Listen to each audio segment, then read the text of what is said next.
Hello everybody and welcome back to Pokemon Flora Sky. Today, we're definitely going to be doing something. I actually don't remember anything that we did last time. I think we're supposed to be heading towards the magma guys, the bad dudes. Bee-Bug Forest. That's what the name of this place is. I seem to have gone the wrong way. And Brad did point out, turn that volume down for me, it's a little loud, pointed out that, you know, he's completely new to the series, and he doesn't know anything about Pokemon, except for, like, the bare minimum. And as thus, I should probably start, and I'll probably do this at the beginning of all of my Pokemon hacks in the future, tell people, like, what certain items mean, or, like, if I was fighting Nincada, like, why I use a certain move, what... Basically, act like anybody watching the video is completely new to Pokemon, which they probably are, and after watching some videos, I thought to myself, I should have probably kind of tutorialed people into the game of Pokemon, because probably half my viewers don't even know anything about the game except like, oh, it's a Pokemon, you use moves that are real good and kill things. So we're running from Pokemon, which is basically, you know, fleeing, obviously, as you've seen before in the game. I choose not to battle the lower level ones that are absolutely terrible in this game. Although, oh, beautiful. 3 steps and spawn rate. Just awesome in that grasp.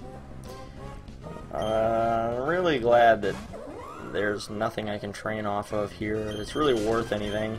And that last gym's Pokemon were like triple my level or something. Not triple, like 4 or 5 levels above me. So I really do need to find something. This is where I can find Combi, which isn't even that good anyway, but just gonna run around.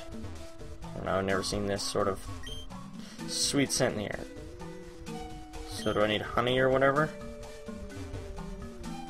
Well, I'll be back. Okay, let's wander through the forest like a complete fool. Sounds good to me. Wurmple, you're scummy. I love the bug types that you find at the beginning of the game, like Wurmple, Caterpie. They're never really that good. I mean, they're good because you catch them, and they learn pretty decent moves. You know, at the very beginning of the game, you're like, oh wow, that Caterpie. They learn pretty decent moves, you know, like that's a Butterfree, for instance. It learns Confusion, which is actually pretty good for a level 10 Pokemon to learn Confusion, or whenever it learns Confusion. I think it's level 10, maybe 12.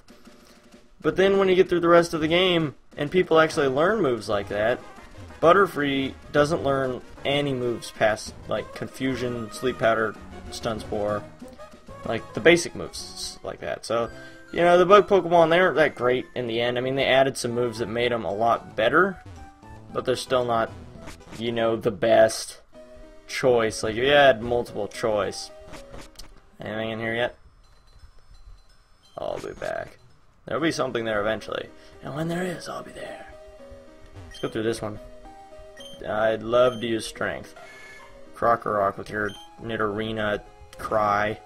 Which, if you haven't figured it out by now, Cry is basically just like the essence of a Pokemon, you know, like, they tried to make Pokemon as real as possible, and as each generation has gone on, it has gotten quite a bit more realistic. I mean, they've made it so that they have natures, so that they're stronger in different stats, basically like saying, if you have 2, let's say, rabbits or something, you know, obviously one is going to be probably stronger than the other. I mean, they added natures like that because in the very first game, every single Pokemon... Oh. Amonix. Amonix. Howdy. But, they... In the first generation, I'm pretty sure every Pokemon, if you caught 3 Beedrills, leveled them all up to level 100. Which I don't even know how that's possible, but... Leveled them all the way up to level 100. They would all theoretically have the same stats. I'm pretty sure. I haven't done it. I don't think I've ever gone through a game where I've caught 2 of the same Pokemon and trained it, but okay, so these are just there for pretty. Cool. I didn't know anything anyway. It's stupid. So, Zubat. Zubat is the haunter of this cave. I hate Zubats. Everybody hates the Zubats, even though Crobat is actually probably one of, if not the best, flying type you can catch in the game. Oh, beautiful. Rock climb, that's it. Good, good, good. Onyx. Onyx. Let's see where, oh yeah. Pokemon natures, they made them more realistic. So, cries are supposed to be like, you know, cow goes moo, horse goes neigh, Nidoking goes which is about exactly how it goes. It's almost. It's very close. Distinguishing. You know, now that I think about it, I could have been killing these things the whole time and probably gained a lot of experience. Onyx gives you... I thought Onyx gave you a lot of experience, but it's either it gives you a really high amount of experience or it gives you a really low amount of experience for being how difficult it is to kill it. Which I always hate those ones. It's just like, I'm big and bad, and then you kill it and you're like, wow, you didn't give me anything experience-wise. And obviously experience, you know, levels you up. You know, you get the blue bar all the way across, which I'm glad they added the blue bar. Oh, whoops. The blue bar wasn't in the first game, so you basically had to check. Oh, beautiful. You had to check every single time. Oh, wow, you didn't even kill me. What a wimp. And Graveler's really good attack stat, so... And that's another thing I want to point out is that... you might have noticed that there's attack and special attack. What attack does is, when you have physical moves, that's what uses the attack stat. And since this is the 3rd generation, in the 4th generation they made it so that... You know, I'll get into it later. Alright. With attacks... I can't think of all the types right now, but I know like normal, fighting, those are the only ones I'm thinking of right now, so I'll just go with those. Normal and fighting, those types of moves are always physical.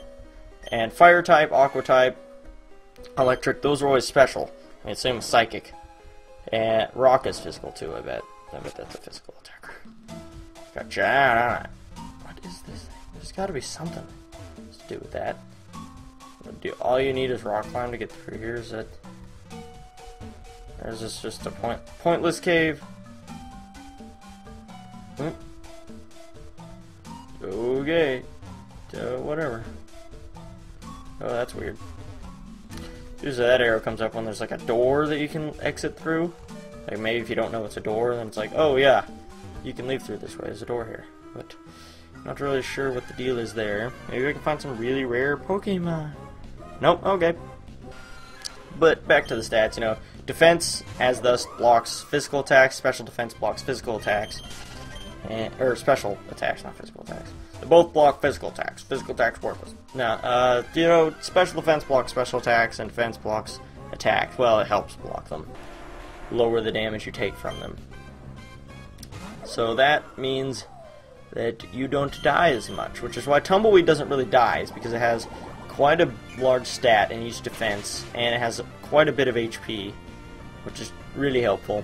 Walrein, which is the big whale Pokemon, has a very large amount of health, but not really that great in either of the defense stats. I mean, they're decent, but they're not the best. And he won't die. I mean, actually, I don't want to break that one. You just keep hitting him. He will not die, and I think it's just because he has such a massive amount of health. I mean, his defenses are nothing that great. They're nothing to boast about. I mean, I don't even remember. I thought they were really good, and then I remember looking at him the other day, and I was like, wow, they're that bad? He doesn't seem to die. So it was kind of interesting, that, you know, little poke fact that I learned. So, alright, here's an Onyx. I guess we'll see if he gives me decent or terrible experience. I really like if I found a 5th generation Pokemon here, because I haven't trained any of those. They're the fun ones to kill. Fun ones to kill, yes. Fun ones to catch, / train, because I've never trained them before. So 324, so it gives me a mediocre amount of experience. I mean, I guess that's pretty good for being a wild Pokemon, but I would expect an Onyx on that level, if a trainer had it, probably double the experience, maybe 2.5. I don't really know what the... I need to quit hitting that. See, it's really, really good defense, terrible everything else. I mean, it's literally just awful. Every other stat. It's terrible. So, that's good. Oh, man. Critical hit, too, man. Look at you, Onyx. You just got crushed. My Iron Fist. 339. We're gonna just randomly walk around this cave this whole episode, I bet. Oh, good. Hiker. Oh, hi. This cave is very large and dark. It's dangerous when you go farther now. Okay, so Can't go. One direction leads to pretty much nothing. There's a random hiker in the middle of the woods over here, and then the other way leads to a rock climb, which is the most worthless HM I've ever seen in my life. So, pretty good. Beautiful. Well, since there's nothing in this cave, and I don't want to spend 20 minutes trying to get out of it, I'll just bring back the recording once I get out of the cave. So, I'll be right back after I kill someone. So I'm gonna kill him. Super effective. Look at that. I sped it up a little bit. And 380 experience. Alright. I'll see you guys on the outside of the cave. Hello, everybody. Back on Pokemon Flora Ska. We escaped the cave of endless doom. And then I checked the time, and it seems like it's already been almost 11 minutes. So I'll go ahead and heal this Pokemon here at the Pokemon Center. Yeah. Yeah, we've only seen this 112 times. And we hope to see you again, too. And I guess I'll go to the Polar Forest, read the dialogue that's going to be there, and end this episode. So, oh look, there it is. Great. Can't wait to find that Zigzagoon. Beautiful. Really hard to kill. Gonna run. I don't want to poach all those rare... Oh. Guess I'll read this dialogue. Hey, Waffle, you're here. This forest is so huge and full of many dangers. There are many members of Team Aqua and Magma inside it, so I must test you first. Alright. So apparently this guy thinks he's going to be better than us and test us. So, join me next time, and we're going to beat the living poop out of Pokemon Trainer Sky. I'm Mr. Waffle, and I'm out. See you guys next time.